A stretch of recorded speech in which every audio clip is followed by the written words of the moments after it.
Oke, kita masuk ke bab 3, yaitu metode penelitian. Metode penelitian apa sih? Intinya metode penelitian adalah di bab ini kita mau bahas bagaimana data-data dalam penelitian kita itu diperoleh. Kalau menurut suplemen penelitian, ada 3 poin yang harus dibahas di bab 3 ini. Yang pertama adalah waktu dan tempat penelitian, 2 jenis penelitian, 3 teknik pengumpulan data. Kita nggak usah pusing-pusing ngomongin metodologi karena ini nggak diminta gitu. Jadi kita fokus dengan suplemen penelitian itu. Jadi harus ke situ fokusnya ya. Oke, kita mulai ya. Poin pertama yaitu waktu dan tempat penelitian. Ini saya kasih contoh dari penelitian yang waktu itu bimbingannya sama saya. Objeknya adalah Sungai Ciliwung gitu. Jadi bagaimana sampah di Sungai Ciliwung itu mengganggu masyarakat gitu. Itu problemnya kan, masalahnya. Oke, kita masuk aja. Kamu perhatiin di bagian waktu dan tempat penelitian ini cuma ada 6 baris. Ya, bayangin deh, ringkes banget kan. Isinya apa? Ya isinya adalah waktu penelitian tersebut. Penelitian dimulai pada September 2017 sampai dengan Desember 2018. Nah, ini harus hati-hati teman-teman karena banyak yang nggak update. Waktu penelitian yang dimaksud adalah dimulai penelitian hingga hari terakhir penelitian itu selesai. Kalau sekarang belum selesai, maka itu yang harus diupdate. Sekarang bulan apa? April kan? April 2020. Maka sampai dengan April 2020. Jadi ini yang sering kelupaan, EVA 1, EVA 2 lupa diupdate. Nah, terus ada lagi keterangan dalam kurun waktu tersebut, peneliti memulai kegiatan penelitian dengan mengumpulkan data pencemaran air. Di mana lokasinya? Di wilayah Jakarta Timur. Bu, tapi saya pergi ke Perpustakaan Nasional, Bu, Jakarta Pusat. Ya, silakan mau ditulis Jakarta Pusat silakan. Jadi tempat penelitiannya di mana? Kalau cuma di Jakarta Timur ya tulis Jakarta Timur. Gitu ya. Kalau di tempat lain ya silakan tambahin. Pokoknya sesuai dengan penelitian kita.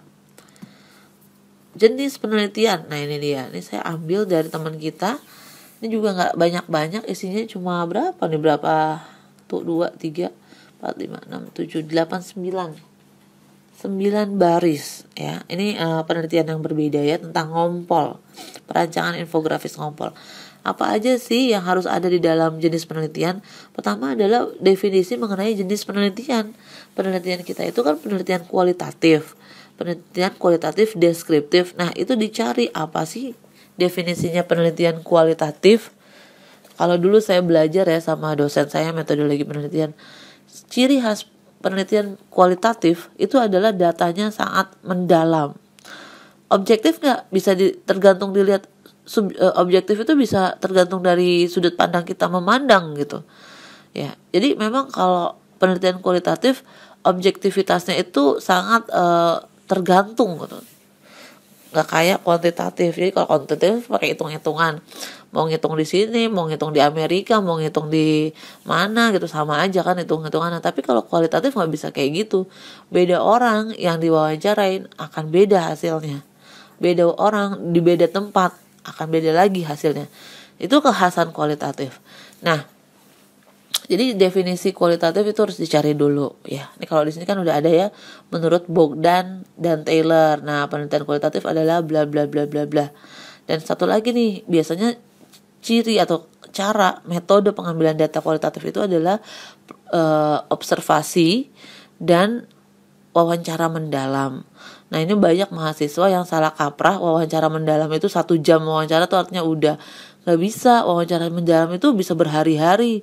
Ya Bu, tapi kan kita waktunya gak ada. Bisa pakai WA, bisa pakai email kalau dia mau ya. Atau jangan 1 jam ya. Wawancara yang namanya dalam ya harus dalam. Nah, itu yang suka menurut saya belum terrealisasi ya. Teknik wawancara makanya udah disampaikan kan. Nah, itu dipegang tuh nanti kalau mau wawancara kamu pakai ya. Oke. Sekarang poin yang ketiga, teknik pengumpulan data. Teknik pengumpulan data secara garis besar ada 3. Yang pertama studi literatur, observasi, dan wawancara. Ini kalau pengambilan datanya di kualitatif ya, karena kan kita kan kualitatif. Kalau di kuantitatif yang hitung-hitungan itu beda lagi. Ada survei gitu ya, caranya dengan misalnya kuesioner. Tapi kita nggak ke situ gitu. Kita khusus aja ngomongin ketiga cara ini. Studi literatur artinya bacaan-bacaan atau misalnya referensi buku apa, jurnal apa yang udah kita baca. Ya kalau kamu lihat di sini contohnya cuma begini aja tuh. Literatur utama digunakan berupa buku, skripsi, tesis, jurnal. Sementara yang pendukung adalah artikel-artikel. Ya. Kedua, observasi. Nah, dijelasin observasinya di mana? Karena tadi ini adalah tema penelitiannya tentang Sungai Ciliwung, maka dilakukanlah observasi ke Dinas Lingkungan Hidup Jakarta. Terus peneliti mendapatkan data-data tentang pencemaran air di Jakarta yang terbaru. Terus di mana lagi? Juga mencari data di komunitas Sungai Ciliwung. Ternyata ada komunitas Sungai Ciliwung. Nah, dia datanglah ke situ.